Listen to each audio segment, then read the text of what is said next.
This is a Federal News Network podcast.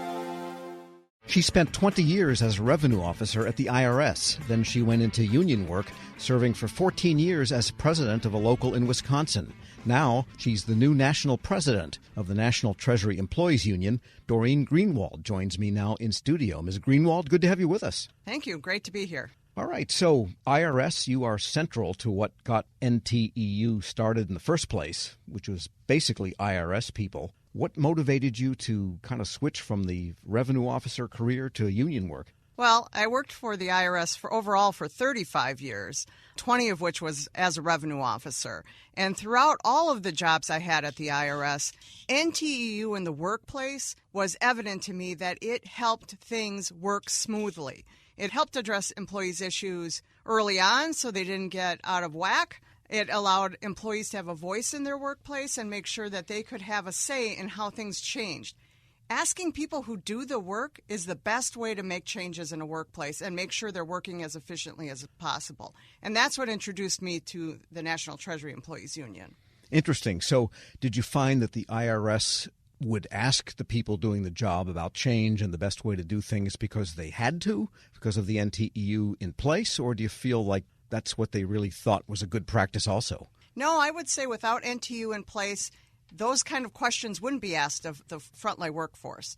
Having a contract and having procedures in place that allow employees that voice and making them have a voice at the table in key decisions that impact their work lives makes a huge difference. And that doesn't happen without a union in the workplace. And the IRS has always been decentralized. They used to have these large, I guess they still do to some extent, processing centers where all that paper got handled. And so there must have been some variation in general employee treatment and approaches from place to place. Maybe the union presence helped keep things a little bit more uniform, perhaps.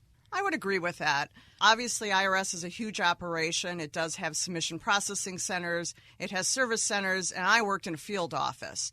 And so each one of those is a different work environment, and each place NTU has a voice in those workplaces. For example, I worked in a field office where revenue officers and revenue agents, people who actually went out in the field, did audits and did collections, had issues that were involved about work-life balance, about making sure you were safe in the workplace. And so those are things where NTU would step up. And there's different issues in a submission processing site, all of which NTU has people on the ground working with frontline employees to address those issues. And I want to get a little bit more of your own biography. 35 years is a long time for the IRS. That's almost a quarter of the time it's even existed in some sense. And what got you into that work in the first place, and what were the highlights? Well, I think for most people that work for the federal government, it's something you're not sure about when you enter. I was excited. I took a civil service test. At the time, I thought, I'll check out the government and see until I find something different. And then when I became a civil servant and took an oath to the Constitution and the mission of the service, I was proud of the work I did, and I really loved helping America's taxpayers. The IRS gets a bad rap of, having to collect taxes. Nobody likes to pay taxes. But I will tell you, the people who work for the IRS are proud of what they do, and I loved it. And so what started out to be a 1 or 2 year career turned into 35 years in a blink of an eye. I met great people along the way and really was able to serve and give back to the community, which gave me great pride. And sometimes the IRS is not popular with certain elements of the public. Was that ever really an important issue? It's always an important issue. As I said, being a revenue officer, my job was to collect taxes and returns.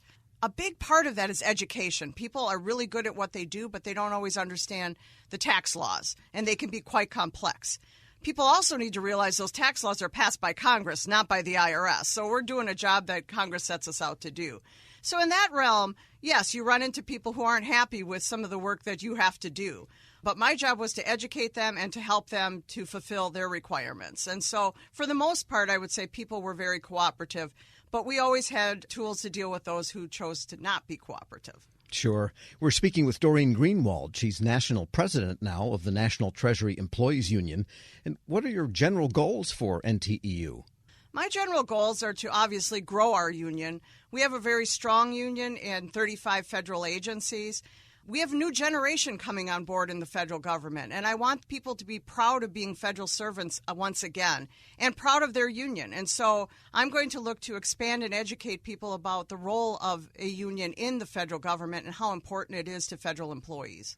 And what have you found with some of the young people maybe coming in? How receptive do they arrive at, say, the IRS or one of the other 35 agencies? Do they tend to be receptive to this idea, or is it something that they feel is passé? Actually, I think they're very receptive. What we're finding is a new generation that hasn't been exposed to unions in the past. And so this gives them an opportunity. Also, they're the voice of the workforce on the front lines where they're not getting the support they need from management. And so NTU is there for them to help them, guide them, and lift them up, and so that they're successful in their career. And, IRS management in general gets dinged by line employees. That's kind of as old as human history. But in your experience, what makes a good manager from your standpoint, and, what makes someone good for the union, that they have a counterpart that is sympathetic, maybe not sympathetic, but empathetic, and understands why the union is there? That's one of the myths of unions, is it's anti-management. And I will tell you, we're not anti-management, we're anti-bad manager. And so what I would say is you want a good manager who communicates well with their employees, that's there to address their needs, help them. If they need additional training, identify that, provide it for them. That's what you want in a manager, is to be there and be supportive of you. Unfortunately, not all managers have good skills in communicating. They may be good at the work they did, but managing is a different set of skills. And so we try to work with managers to make sure they have the skills they need and to make sure they have the training they need to be better managers to help employees. And the challenge, I guess, at some level, is that employee membership in the union that happens to represent an agency. There's no such thing as a closed shop in the federal government. So you have to always be convincing people to stay in and pay their dues, even though they know they're benefiting from what the union may do if they're not a member. How do you meet that challenge? It is a challenge because, as you said, employees have the right to join a union or not join a union in the federal government, but they all benefit from the work that the union does. And so that's part of my role and part of all of our leaders' roles across the country, is educating people about all the things that union dues pay for, such as our contracts and having people on the Hill to fight for them and do all of the things necessary to provide a better workplace for them. That doesn't come for free, and so we want to have as many people involved and their voices as part of our actions going forward. And so that's an ongoing discussion that we have with the workforce. And what kinds of signals are you getting from the current regime at IRS? We have a very good relationship with the current regime at IRS. I don't know that I'd call him a regime, but the commissioner, Danny Werfel, has been a very positive influence. He understands that the changes needed at the IRS to deliver for taxpayers starts with the employees of the IRS. And so he has a huge undertaking now that they receive funding from the Inflation Reduction Act to really help them rebuild the IRS, because for over a decade, the IRS has been gutted by budget cuts. And so while the complexity of taxes has grown and the base in which IRS employees must service taxpayers has grown, the workforce has been diminished. And so it's on his task to bring on new employees, train them so that they can provide the services that Americans deserve. And in advocating before Congress, which the federal employee unions do and are not shy about that, have you ever wanted to say to whatever the committee is or several committees, clean up that darn tax code? That's the fundamental problem that seems to plague almost everyone that deals with taxes in the United States, is the length and complexity and subtlety of something that ought to be really simple. Well, from a union standpoint, we don't get involved in the policy of government.